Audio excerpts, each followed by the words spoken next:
Meanwhile, we have a few other things in store. First of all, we're going bureaucracy, organized religion, caste. You can turn out Buddhist missionaries.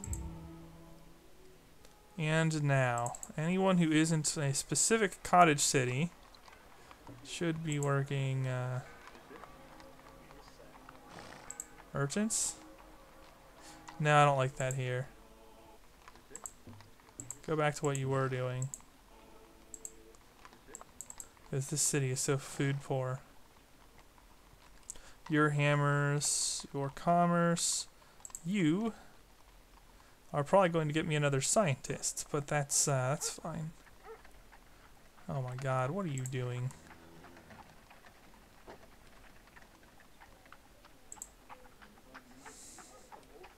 Oh, I guess I just turned this on. Yeah, we're gonna run some merchants. Because they are a better usage, I think. Well, a bulb would help me out for the liberalism path for a scientist, but I think I'm going to get another scientist, so I'm going to want merchants from there on out. Okay, another quick check, just to make sure that I don't have emphasized great people on in any of the cities where it's a wonky deal. No, we're good there. Okay. Oh, that's right. I was emphasizing because I didn't have any good alternatives. Here's an interesting thing. Almost 100% rate for a great scientist, though. Yeah, I'm probably going to get a few scientists. That's fine. You know what? I can live with that. Because I'll just use in the bulb on the lib path. And if I get a merchant, that's also fine. Great trade mission. You know, done and done.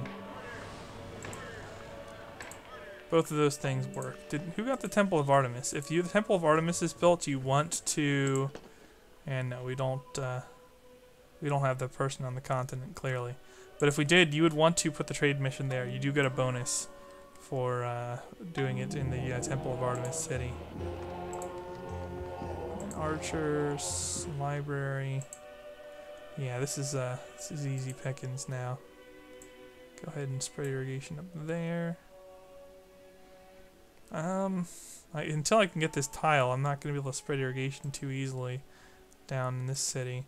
So I think I'd rather just help out like here, for example. Get these cities up to speed. Yeah, I think greener, library, courthouse. Those are fair things to build in every city. Probably wouldn't hurt to get an archer in this one. And having bureaucracy right away is extremely powerful. Going into this city, 68 base commerce, and yeah, plus 50% for the capital. That's pushing us to 102 base commerce. So a huge amount of our research is coming from this city alone. Almost half of it. Well, maybe a little under, like 40%-ish. Still, that's a lot of research from one city, by comparison. And yeah, we do get another great scientist. Philosophy bulb is so-so. Am I gonna finish Chicken Itza? I'd rather... Actually, you never know. I might need it. Not need it, but it might benefit me to have it. Yeah, how do you think there, Snake Town? How you doing with that? Do you like being swarmed in culture? I'm sure you do. And I control them all I want since I'm stronger. Well, geez, what are we looking at here? You are looking at wealth. What are you looking at? Could probably use the happiness, honestly. Didn't I build an aqueduct here already? Oh yeah, but I'm already building hanging gardens in another city. There we go. And I've finally accessed my calendar resources. That's been a long time coming. And I do have a fair few of these, so it's not a bad idea to try and get them hooked up. Sitting Bull's made peace with Gilgamesh. Is he still at war with anybody? He is not. So that just elevates his threat level for me even more, that he's not at war with anybody else. But again, I'm actually stronger than him. He only has 0.9 of my power. So I'm not really scared of him per se. Really not at all. I'll show you a peace pipe. grab paper. Ooh, I could go for Sancor or something. Yeah, barracks is useful, and then we'll just go wealth.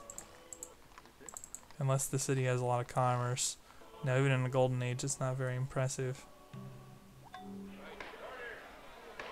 Could always turn out a second Golden Age as well. You know what? We'll add you to the capitals, Fat Cross and Cottage. I'm probably going to be relying on that bureaucracy capital for a while. To be honest, it's a really strong setup. Bureaucracy capitals are incredible, so that's the plan. Do you have any money I can fleece? No, not really.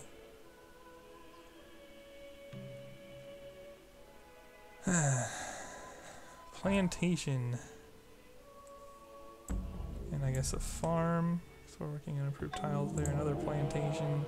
Pretty soon I'll automate workers, viewers, don't worry. And Kmod improves automated workers too. So that's not a worry. Like, they won't suicide as often at war. I hate that. I hate that the AI has workers that perform better than the normal workers in the base game. But that's not going to be a problem here, because Kmod fixes that. So I've read. Ooh, I do have a Marble Wonder available, and it's a very good one. So actually, I'm going to build it. And yeah, I'm going to run out there and drop a road on that right now. Because that's a very strong wonder to get.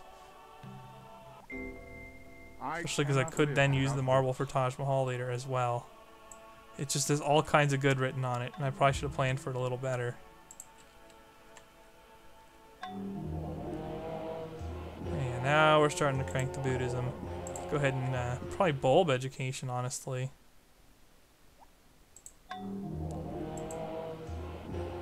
I did finish Chicken Eatsa. Whoops. Oh well. Or do I want to save it for Golden Age? Well, we'll see. We'll see what I get as my next great scientist, because I'm only going to put one bulb into education. And I'll actually let that city build Sancor. That's fine. See, Golden Ages are just amazing. And you know, something I've neglected in my earlier videos is using them earlier to reach key things faster. They are so strong when used properly. So, which kind of great person did I get? Ooh, a merchant. I could turn around and trigger another Golden Age. And, that would be interesting, certainly.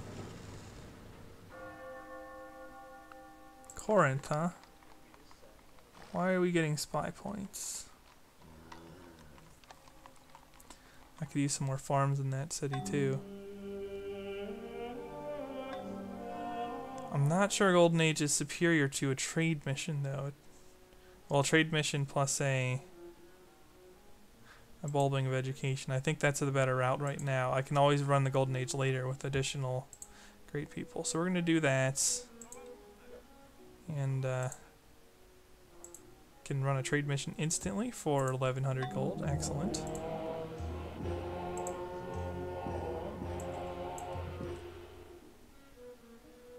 Yes, yes, yes. Good stuff.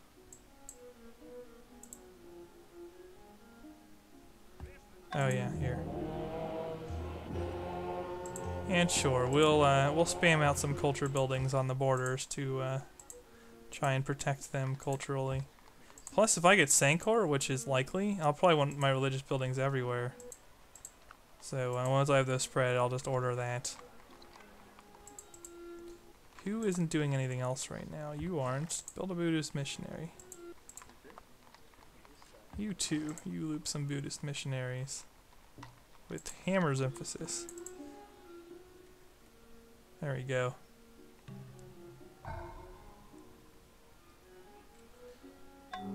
Go auto. Yeah, because it's one of those things in Civ, like, the earlier benefits, even if they're less than the absolute sense, because of the way things compound in this game, you're better off with them. It's just the rule of 4X games, I guess, and Civ is a 4X game. Don't ask me what those stand for offhand, but something about expanding, exploiting, and, you know, roller skating on the enemy, that kind of thing. Okay. Entered Renaissance. I self-congratulate on that.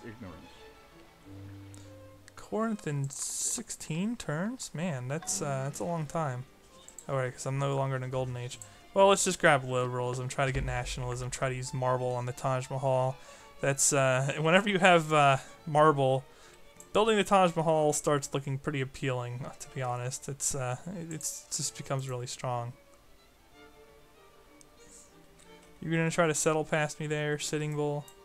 I wouldn't put that past you at all. And if you get Taj Mahal plus Mausoleum, that just gets stupid how strong that is. That's obscene. Which means I'm willing to gamble on it. And otherwise, we're just going to farm spam a bit here. Get that next turn, get an extra scientist there, or I should say merchant, since that's what I've chosen to run. And yeah, we're farming. That's what we're doing now. We're farming en masse. Library in 5. I don't think so. I think that city can just grow for a while.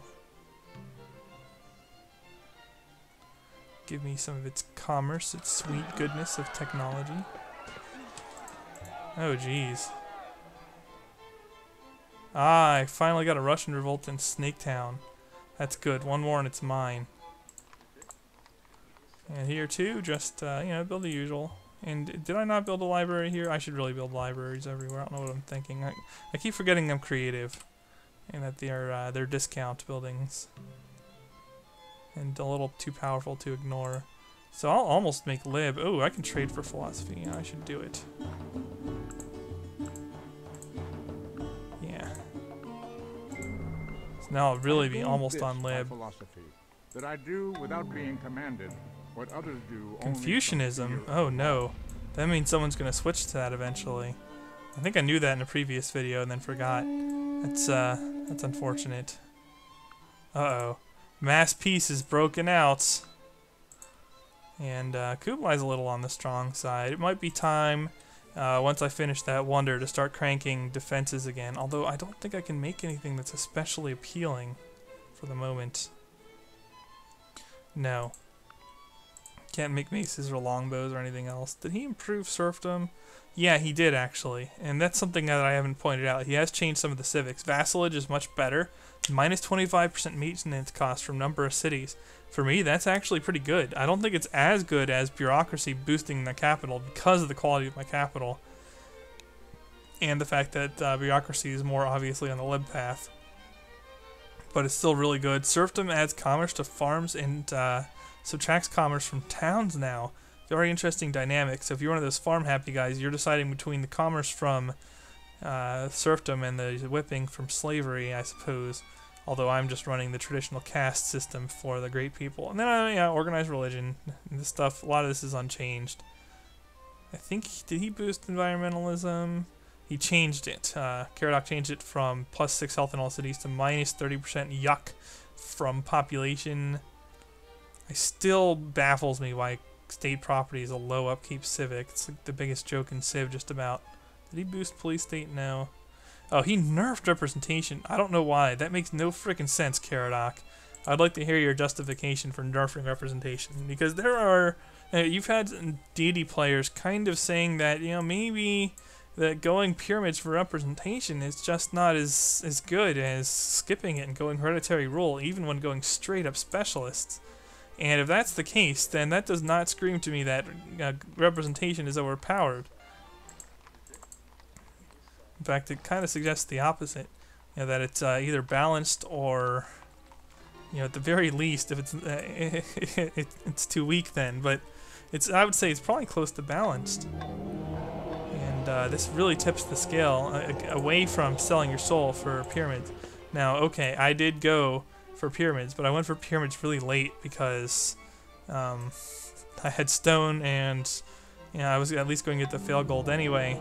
So, you know, low cost there, but also extremely low chance of getting them. But now, there's almost no incentive to rush pyramids because there's just not enough returns for doing that.